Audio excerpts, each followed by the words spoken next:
The KGB was the main security agency for the Soviet Union. It emerged as a direct successor of preceding agencies such as the Cheka, GPU, OGPU, NKGB, NKVD and MGB, and was nominally attached to the Council of Ministers. It was the chief government agency of carrying out internal security, foreign intelligence, counterintelligence, and secret police functions. Did it morph into the current FSB, or is the FSB a different kind of beast? Did any of the culture, traditions, and methods of the KGB pass to its descendant agency and operatives? What can we know for sure of this brutal and secretive organ of power, and what relation does it have to Putin and his kleptocratic regime? Welcome to the Silicon Curtain podcast. Please like, subscribe, and share the materials we produce. Welcome to the channel today, Dr. Yuri Felshtinsky, a prominent author, historian, and journalist, and expert on Russia and the former Soviet Union. He's appeared in print, TV, and radio interviews worldwide, and is widely known as the co-author of the book Blowing Up Russia with Alexander Litvinenko, a former lieutenant colonel in the FSB, who was infamously poisoned with radioactive polonium in London. His latest book, Blowing Up Ukraine, The Return of Russian Terror and the Threat of World War III, was researched before the invasion of Ukraine and is the first comprehensive investigation into the lethal methods Russia has used since 1999 to take over Ukraine, culminating in the full-blown and unprovoked invasion of this year. Yuri, welcome back to the channel. Thank you very much. Well, let's start off with the FSB because, of course, Vladimir Putin is intimately associated with that organization. What are the origins of it, and does it have its origins in the terroristic regime that took over Russia in 1917? Well, yes, it does. Ironically, they're still in the same building. These are still the same people. All of them were working for KGB, all their lives. Putin spent in KGB 20 years prior to the period when he became a politician and then president of Russia. But these are people who are trained by KGB. These are people who were selected for KGB initially. And they're really very different from the rest of us. That's why we have difficulties to understand what they are, what their intentions are.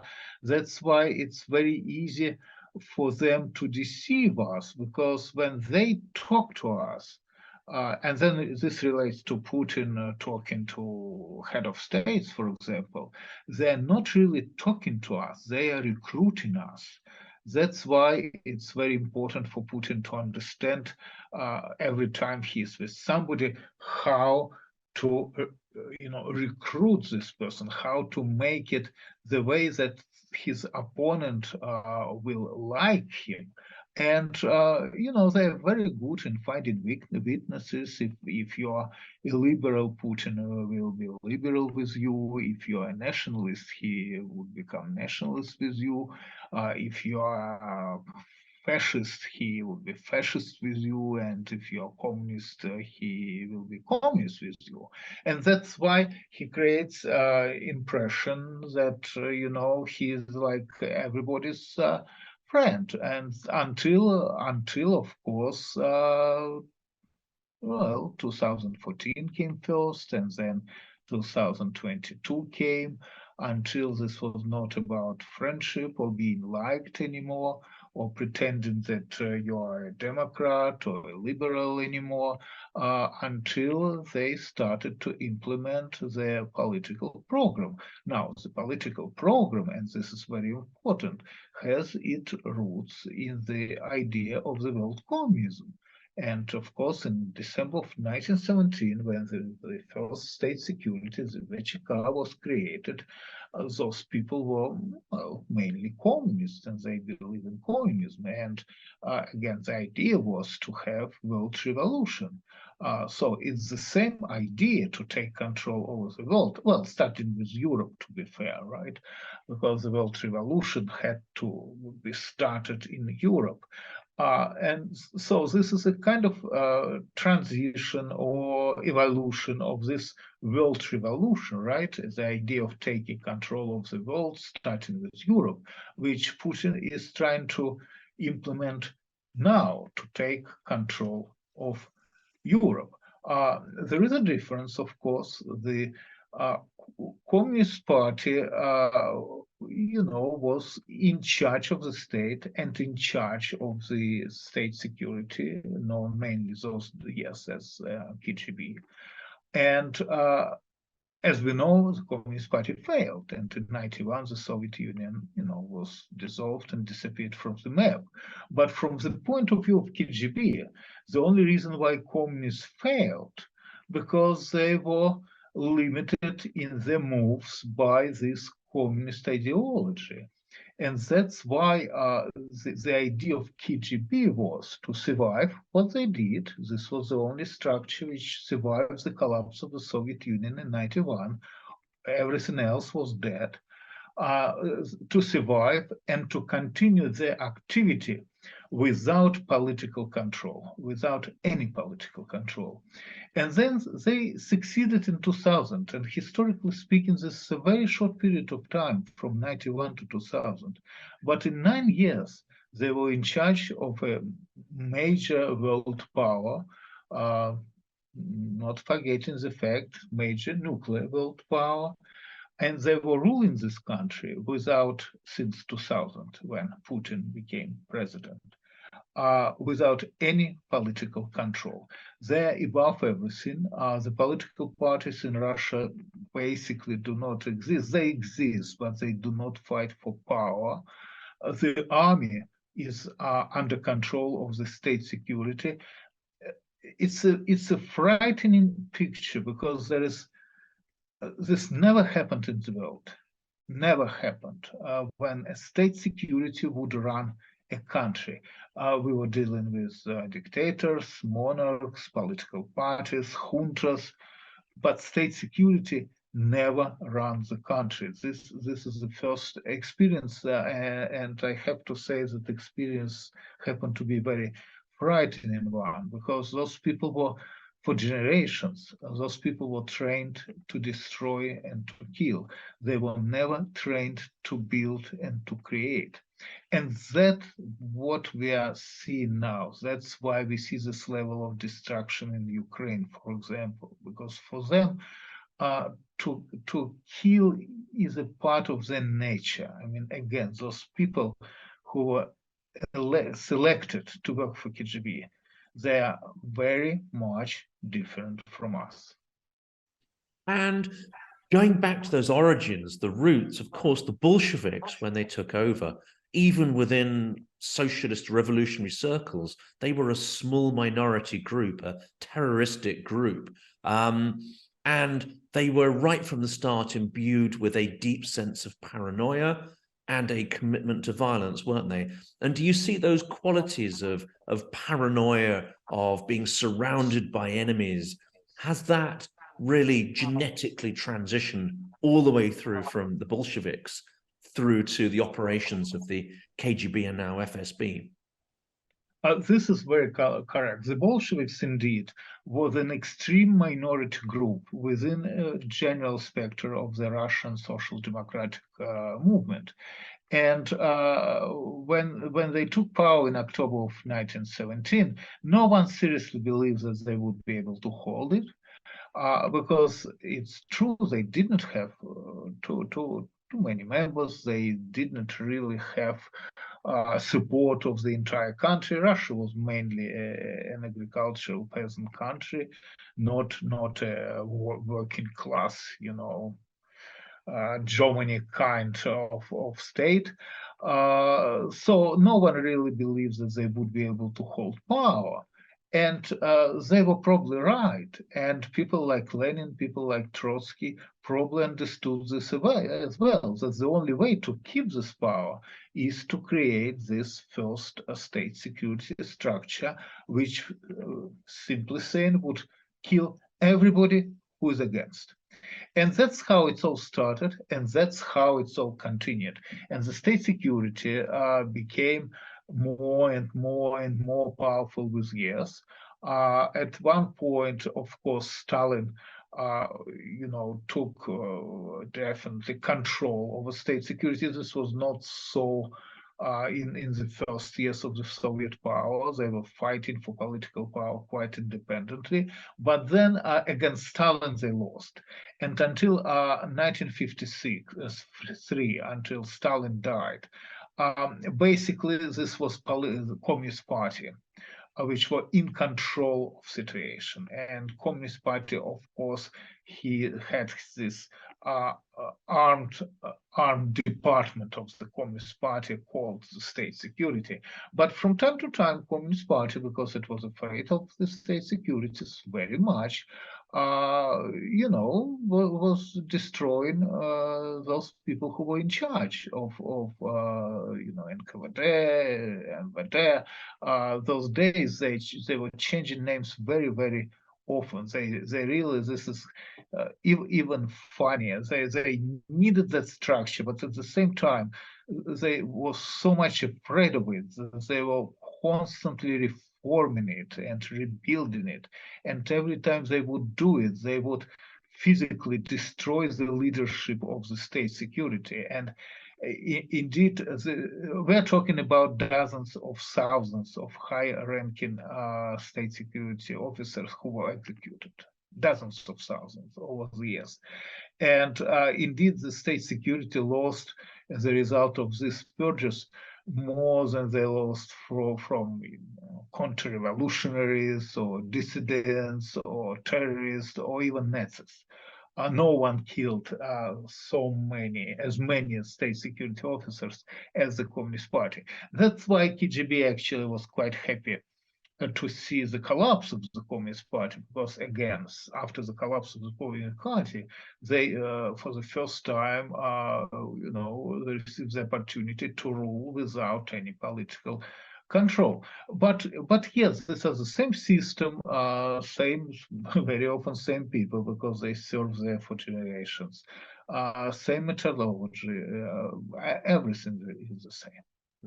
And are there any meaningful foundations or lineage that can be traced back to the Tsarist secret police? Because that infrastructure started to be created in the 1870s as Russia started to industrialize, and of course political movements really took hold in that period. Is there anything in the machinery the Tsars created that transitioned, or are there any methodologies they used?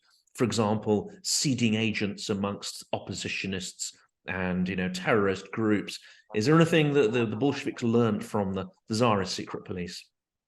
Well, probably the idea was kind of the same. The idea was, of course, to have a secret police which would be monitoring revolutionary movement.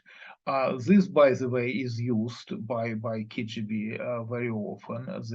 The same idea that it's maybe less important to destroy your opponent than to control him. And we see it very often that this KGB destroys only in those cases when they're not able to control. And this relates to both organizations and private individuals. Now, I have to say that this was not so under Stalin. Of course, Stalin simply was killing everybody. But since 1956, the new rules of the game were introduced. Since 1956, the Communist Party never executed a single high-ranking KGB officer. prior to 56, including 1956. The last execution ended in 1956. There were executions, but after 1956, not a single one, I believe, was actually killed. So the rules of the game changed.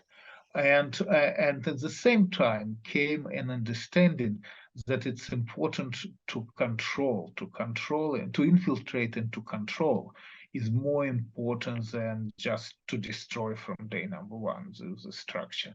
But if we go back to Tsarist Russia, the how to say, it was not developed. Let's put it this way. Who knows what would happen if Russian empire would, survive for 50 more years or 100 more years. But the system was very small. The system was undeveloped. It was not really rude or too rude, or it was not too cruel towards the revolutionaries. They usually was sent a sentence for small terms. They usually would be exiled. Usually they would have no difficulties to escape from this exile. Again, the time was different, the state was different, except the idea that you should control them. Probably nothing else is common. Now, when I was living in Russia in the 90s, I mean, what struck me was the lack of a class system. And obviously the experience of the Soviet Union, took apart any institution or any class that could present opposition to the regime. It did strike me at the time, and it's got more forceful since, that the only grouping in society that actually had some kind of class identity and, sort of protected its interests or had common interests, culture, and methodology was the FSB or the KGB itself. And it's interesting that you say that there have been few executions really since the end of the Stalin era. I mean, do you think is it meaningful or useful at all to look at the FSB as a kind of class with class interests, and does it have its own kind of culture, or is it more like a mafia grouping? Well, it is a kind of mafia grouping, first of all, because it's secret and not everybody knows very often who belongs to this club or group or class or institution. Then, of course, they are as rude as mafia when they deal with treason inside its own structure. And this is probably common for both structures, mafias and KGB. But again, mafia never had the idea of taking control of another state. I mean, it's mainly speaking a local phenomena. In every country, mafia exists, and the basic idea of mafia, the basic goal of mafia, to get money, to collect money, to become rich. If it's easier to become rich being part of political structures or through controlling governments or through controlling political leaders, yes, of course, any mafia would do this. But when we talk about the FSB or KGB, this is different, especially now when we talk about the FSB, because now the FSB is in charge of the state, of entire state. They control everything. They control all money. They control the entire economy. They control political institutions. They control the army. But if this would be about money, this would be our smallest problem. Unfortunately, this is not about money. And we've seen it in 2014, for example, because in 2014, when Russia invaded Ukraine, ruble plunged 50%, and if economically speaking, financially speaking, this operation was uniquely unprofitable. So from financial point of view, if you really think about money, you should not invade Crimea and eastern Ukraine. The same is true, of course, about the war against Ukraine now. Economically speaking, it's a disaster for the Russian Federation. So if the Russian government, if Putin personally would be a corrupt politician who would be interested in personal wealth, again, we would deal with this small problem, because then somehow we would find the way to accommodate his interests, at least. So far, we are not able to do this because he simply wants territories. Literally, it's a primitive approach, although it's very traditional approach. Russia was a territorial empire prior to 1917. It continued to be territorial empire prior to 1991. Stalin, of course, made a lot of successful, from this point of view, attempts to take new territories, and the Soviet Union was increased in its territory during his years of ruling. And Russia, how to say, Russia kind of lived comfortably as an empire, with understanding that within this huge state, Russians are the main partner and all other nations are kind of second-degree citizens. And when the Soviet Union collapsed and those second-degree citizens became independent and created their own states, and some of them in many ways became more successful than Russia because they joined European Union, they joined NATO, they were traveling abroad very often, and mainly because geographically they were much closer to Europe, of course. Russians started to feel uncomfortable that they were left without empire. And Putin very cleverly used it and sold to Russians this idea that all this unhappiness which they have, all those problems which they have because the West does not allow Russia to exist as an empire. And he used this successfully in 2014, well, even in 2008 when he invaded Georgia to test the waters. Even this was accepted mainly by majority of Russians. The 2014 Crimean invasion was definitely accepted and supported by majority of Russians. So in 2022, he started full-scale war with Ukraine, with the idea that Ukraine quickly would give up and Russian Federation would reunite with Ukraine, number one, Belarus, which was taken realistically, practically taken by Putin in 2021, and would proceed very quickly to Moldova, where Russians are living in Transnistria, and where the Russian government since 2014 issued 220,000 Russian passports. And this was done, of course, in order to create the ground for the claim that in Moldova, Moldovians are conducting genocide against Russians. The same was said, of course, about Ukraine. The same was said in Georgia in 2008. So this is the old trick which they were planning to use. This was the plan. This was the plan to create what Putin promised, to create again the Soviet Union. About Putin was nostalgic. Yes, he claims that this was both his personal tragedy and a major geopolitical catastrophe for Russia. And from here, another claim was born after 24th of February that Russia is not able to exist without Ukraine. What is a ridiculous claim, Again, we could laugh at it, except that people are dying now in thousands because Putin made this ridiculous claim that he's invading Ukraine because Russia is not able to survive without it.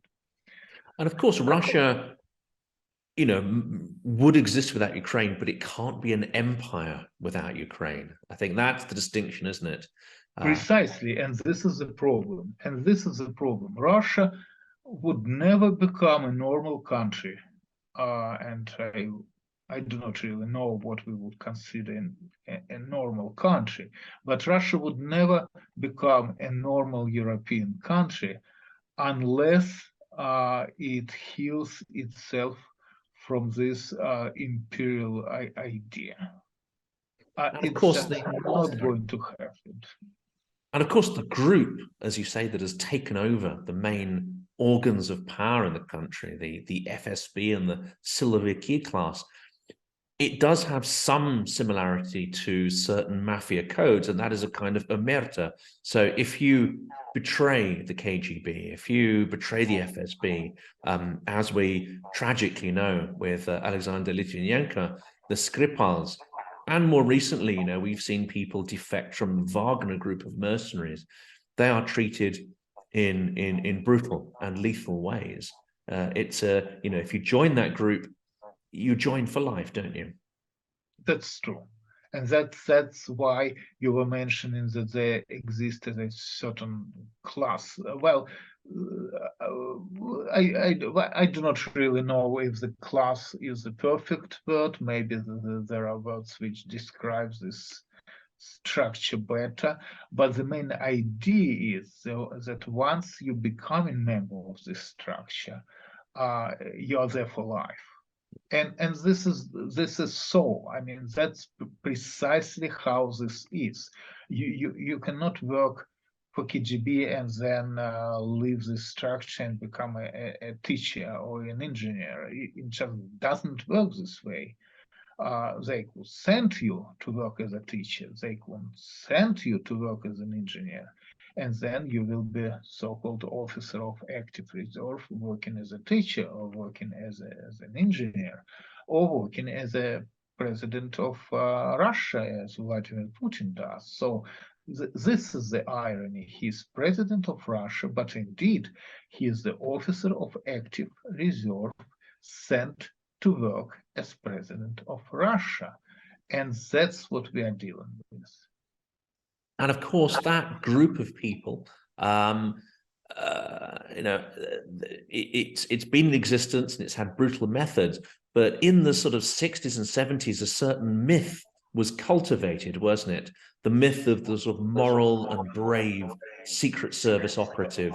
And I'm thinking in particular of films like 17 Days of Spring, 17 Mgновения Весны, and such like. And it's this kind of mythology that probably inspired Putin and others to join that organization.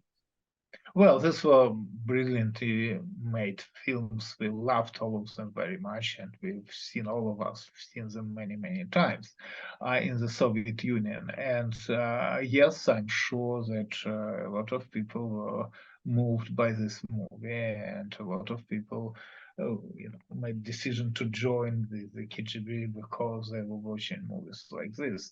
But I have to say that this is probably a poor explanation of the desires of young people to join the FSB, the KGB. They knew, of course, then this is not just a romantic movie story. They knew that with this they will have financial compensation, which is much higher than in civil sector. They will have support for life by this powerful organization.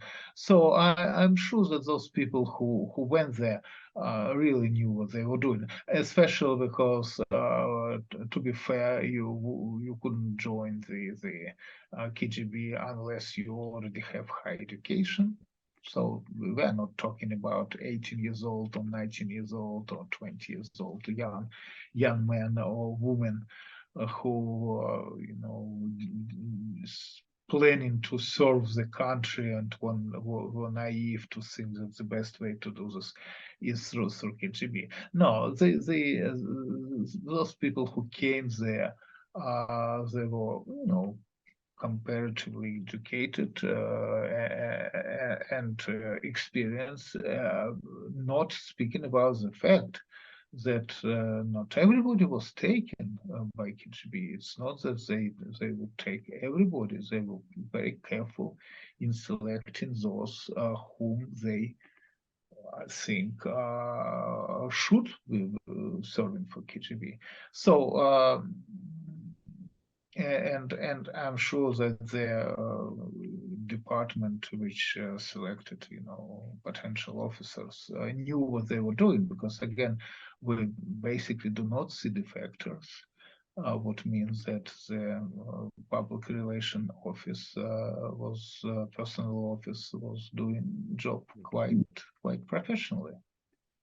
And you've talked about this group taking over the organs of power, and from the Soviet period, where there were multiple centers of power jostling and potentially competing, now there's only one that controls all the levers of power. And I think what people fail to understand is to what extent they control society. It's not just about controlling a limited opposition. It's about controlling every aspect of the state, isn't it? From the media to the parliament itself.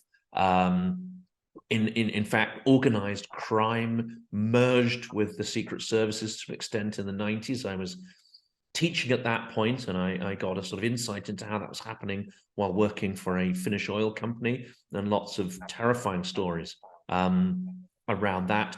But also the church. People have come to realize that actually the church is not a real organic organization. It's not separate from the state. It's entirely controlled, and indeed the patriarch, it's believed, was I better say former KGB agent. He was a KGB agent. He had an operative name, and in all likelihood is still part of that ruling group. Well, that's precisely so. And again, you mentioned patriarch, but indeed, the entire leadership of the Russian Orthodox Church basically was recruited by state security during the Soviet years, and this probably continues even now. And this is a major problem. We really do not know how many people work for KGB, how many people were working for KGB, or how many people work for the FSB. This information even now is unknown to us. Aside this, we of course do not know how many people are recruited as agents by KGB. We're dealing with major structure, and again, the idea of this institution to infiltrate everything, and all major components of the society, all major political parties, all major institutions, all major newspapers, TV stations, you could name it. Everything is so much infiltrated. Russian Orthodox Church, of course, especially. Russian sportsmen organizations. Again, those structures, those groups, those professions where people travel abroad, meet foreigners, talk to foreigners. Everything is so much infiltrated that it doesn't really leave uncontrollable spots. And that's why the structure is very powerful, because they are really in control. They are really in control. They do not need to kill people anymore, because they control everything. And they kill, to be fair, they kill very rarely, only, I would say, in 3 cases. One, which you already mentioned, when somebody from within the group conducts from their point of view treason, and this is the case of Litvinenko, and this is a case of Skripal. Also, Skripal actually was arrested and then exchanged, and it was a break in the rules story when they poisoned a former spy who already served some time and was exchanged by the Russian government. But the second case, when they kill, when people compete for power, but for high power with Kremlin, or personally with Putin. And this is a case of Boris Nemtsov, for example, who was, planning to become next president if something happens to Putin. And the third case, of course, is when big money is involved, and then the rules are completely different. And for this, the KGB kills many people very often. And for example, those deaths within the community of Gazprom, when some managers were found dead together with their families and usually abroad. This probably was one of those cases when people were killed because of money. It also implies, I think, quite a sort of interesting and an extremely sort of negative dynamic in society, because if everything is controlled, it means that you can't come up through society in any profession, in any sphere of life, organically from the bottom up, through your own merit, through your own intelligence and efforts.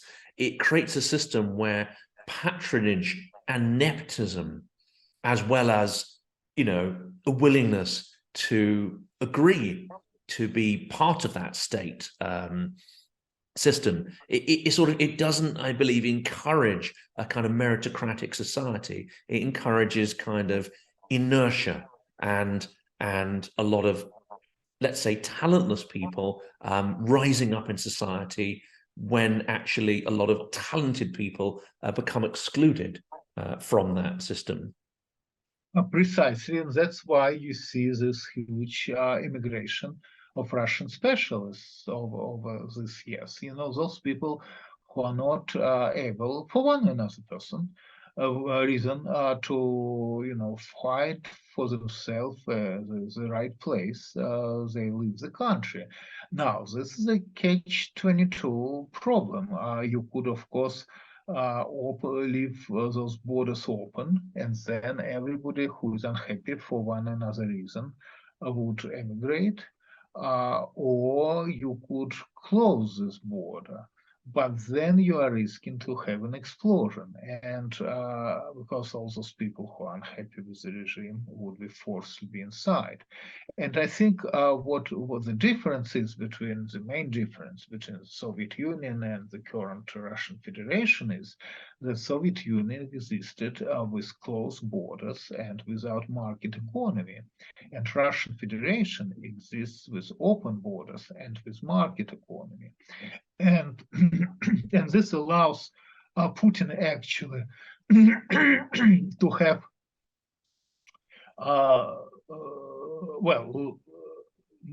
less population, but more controllable crowd, because only those people who are ready to be controlled and who are ready to follow the government and who are not ready to oppose the government, only those are living in Russia, especially now after these two last immigration waves or points. First, of course, was 24th of February 22, when a lot of people who were afraid, number one, that Putin plans to close the border, and number two, that the war started and Putin probably would try to mobilize people.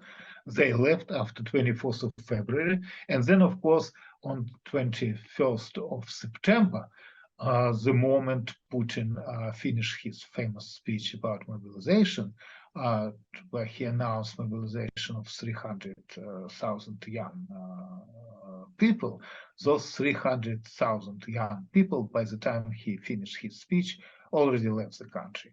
And again, this would be a laughing story except that this is really a tragedy.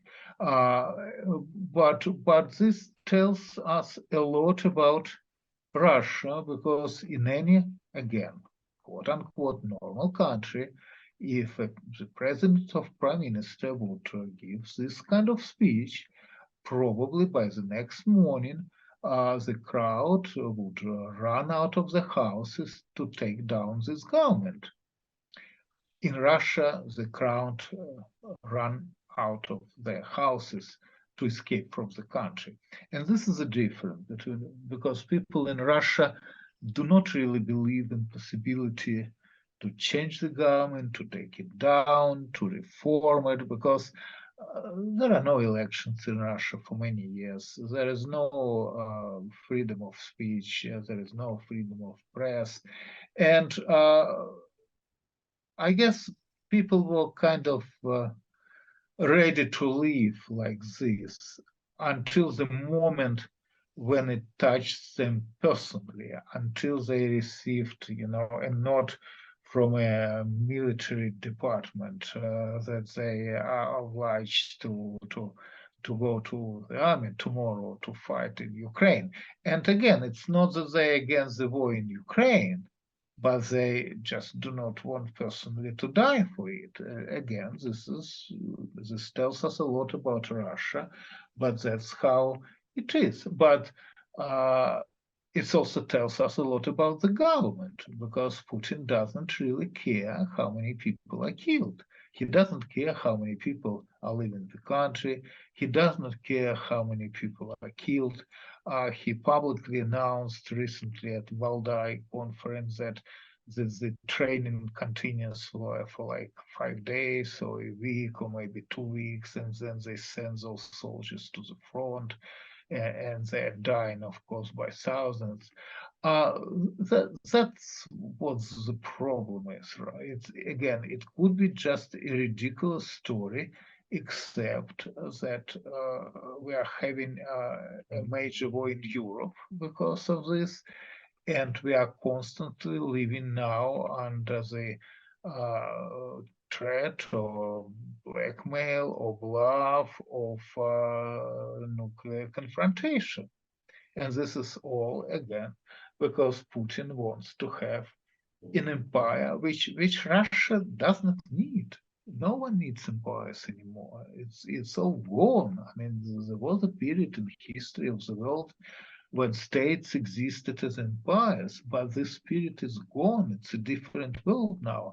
And Putin wants to return everybody to like whatever, 19th century, sincerely thinking that this is the only way for Russia to survive. And I mean, I was going to ask, how do you take this group that is so deeply ingrained in a society, and how do you oppose it and root it out? But I think we already know the answer, don't we? Because Ukraine has shown how you can start that process. You have multiple revolutions, and as soon as you see a government becoming more tyrannical, as soon as you see a government starting to mold the system, whether it be oligarchy or the voting system, to perpetuate itself, you go on the streets and you drive it out. So we know what to do, and I think that's what terrifies Putin, isn't it? Is seeing that there's potentially a template to change Russia right there with these, what in his view, as you mentioned earlier, second-class culture, a second-class country, a vassal country, and yet they're able to break out of that Soviet mold. But that's where for Putin the problem is, of course, because he didn't allow Ukraine exist as an example of basically a Russian-speaking state, because like 50% of Ukrainians were speaking Russian prior to 2022 war. This, of course, will change now. Now even Russians do not want to speak Russian in Ukraine. So not speaking about Ukrainians who do not want now to speak Russian. So this is, again, a kind of irony, because the intentions, whatever Putin had in his mind, bring absolutely opposite result. He invaded Ukraine, so Ukrainians would start to speak Russian, but they're refusing to speak Russian by the entire country now. He invaded Ukraine because he was afraid that Ukraine would join NATO and NATO would move closely to Russian borders. Now Finland and Sweden, who never planned to join NATO, are becoming members of NATO. He wanted Russia to be respected. No one respects Russia anymore at all. And Russians actually feel uncomfortable abroad now. So whatever he was attempting to achieve brought completely opposite results. But the problem is that after 8 months of war, Putin actually did not change the agenda and political program and the goal. What changed that now he has no army, and the only weapon which he has is the nuclear weapon. And that's why we hear from all levels of the Russian government that they are actually thinking to use it because they kind of has nothing else to do, because they still are not ready to accept the fact that they were wrong on philosophical level, on political level, on military level, that they should accept the defeat, that they should accept the fact that they are not really great Russians. They're just ordinary Russians, just an ordinary country, and they should exist as an ordinary country, not as an empire. So that's, again, what the problem is. Until and unless Putin, and when I say Putin, I actually mean collective Putin from the FSB, accept the fact that Russia is not special, that this is just, normal Russia, ordinary state, just a big one. Just a big one. Nothing healthy would happen in Russia. Now, I think with months of war, Putin's position, of course, became much and much weaker. I think if we look at Putin in February 22, and if we look at him now, we understand that this is a different politician. No one actually wants to talk to him now. No one wants to negotiate with him now. No one is ready to sit at the common table with him now. No one is ready to shake his hand now. And he's absolutely powerless because a small Eastern European country, Ukraine, about which Putin wrote a major article that this country doesn't exist and these people do not exist and this language doesn't exist and they do not have the right to exist on the map, destroys the Russian army. Like 200,000 hold, what strong the Russian army is. This was destroyed by Ukraine, and there is nothing what Putin could do. And indeed, Ukrainians are doing this under very difficult circumstances. It's true they are getting financial support and military support from the West. This is correct, absolutely. But they're not getting enough support. And they are getting this support on the condition that they are not using these weapons against territory of the Russian Federation and Belarus. And this is a very interesting limitation, because if you think from military point of view, it's impossible to win the war if you are not allowed to fire into territory of your enemy. It's even theoretically impossible. So that's why Ukrainians could hold the advance and sometimes push Russians out of some cities or regions, as we've seen with the Kharkov, advance of the Ukrainian army, and recently in Kerch. But they're not actually able to push Russians completely out of their own territory. Because Russians are, firing from Belarus and firing from Russia, and there is nothing what Ukrainians could do because they're not allowed to fire in return, because the West is afraid to provoke a major war if Ukrainians fire into Belarus or into the Russian Federation. So this probably will change, I have to say, with time. I'm sure that the position of the Western, collective Western, and especially after this week, right? Probably especially after this week, and unfortunately, this is probably the first time, but I'm sure this is not the last time when a Russian missile lands somewhere else.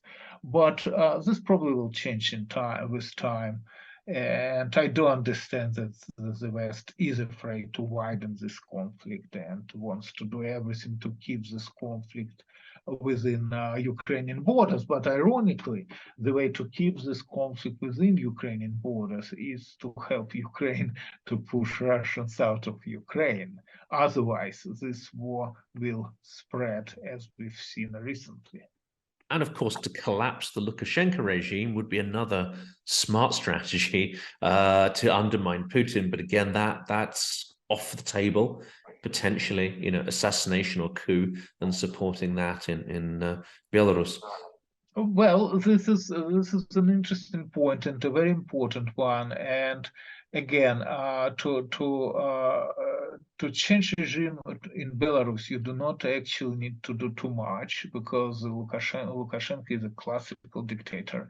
And if you give Ukrainians free hands to deal with him, they probably would be able to deal with him, because again, in Belarus, it is a comparatively small state. Lukashenko is a dictator. We've seen in 2020 that when he lost elections, it seems to be the entire country went to protest.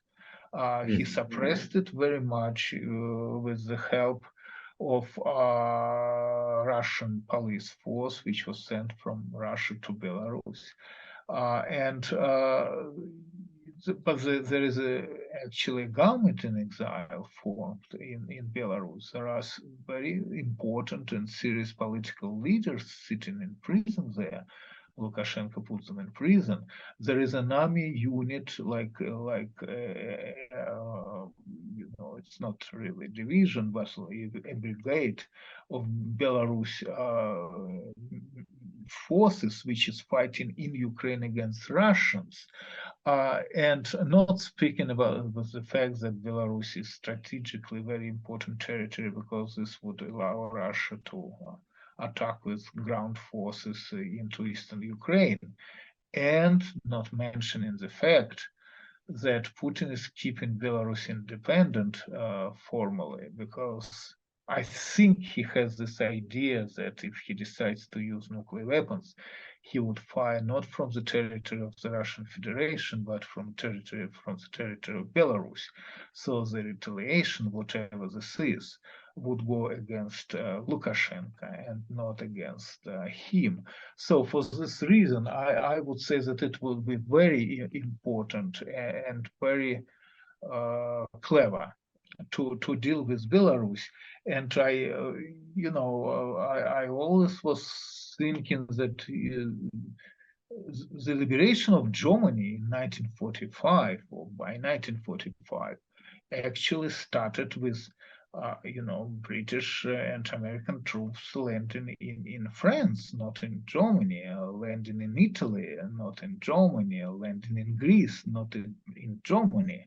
And Germany came only later. And the same might be said about Belarus case. I mean, if we're being strategic, we would probably encourage Georgia to throw Russian troops out, and Moldova to do the same with Transnistria. But I think, as you say, the gloves are not off at this point. And Biden and the collective West are afraid to escalate. I've also heard a rather cynical military analyst suggest that attrition may also be behind this strategy, which is rationing the supply of weapons to purposefully grind Russia down and destroy it.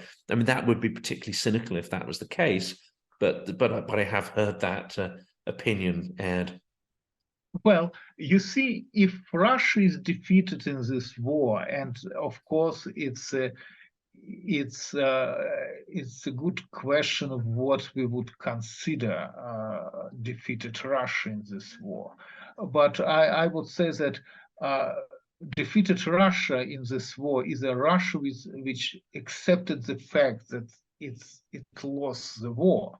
So far, it doesn't accept this. So far, the rhetoric changed, and Putin is saying that, well, we were planning to have a quick victory over Ukraine. We do not have it.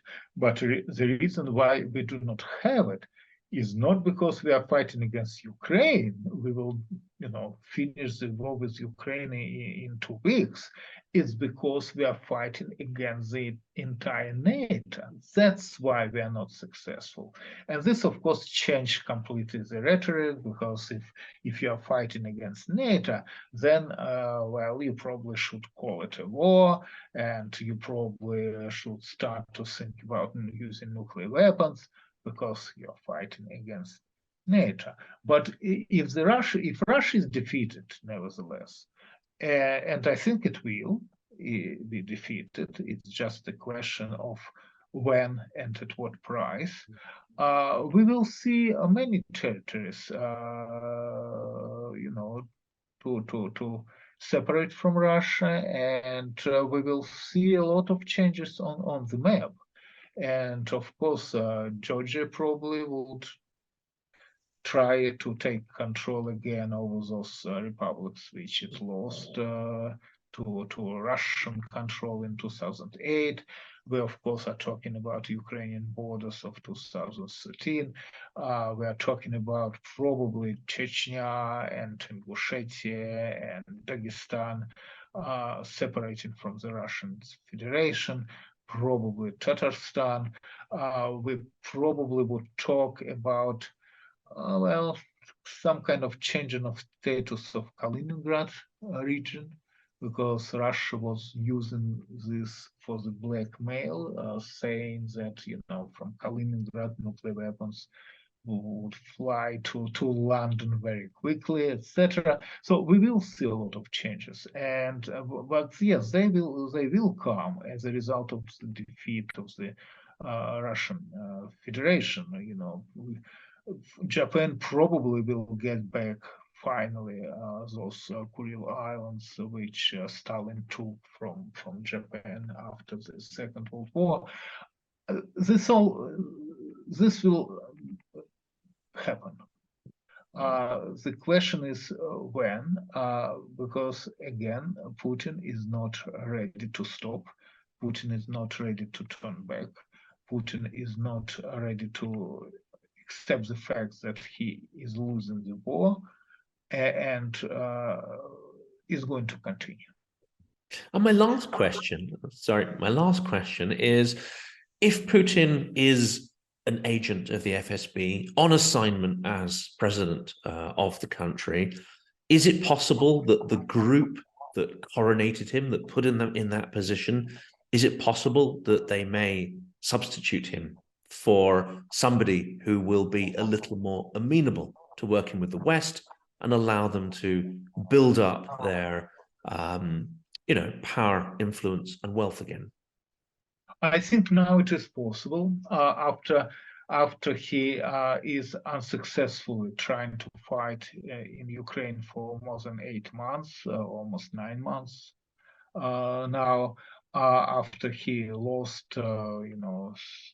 towns, cities like Kherson, after he is not able to mobilize Russian army, and what is very important, after it became obvious that his strategy of frightening the West with a war or a nuclear war doesn't really work.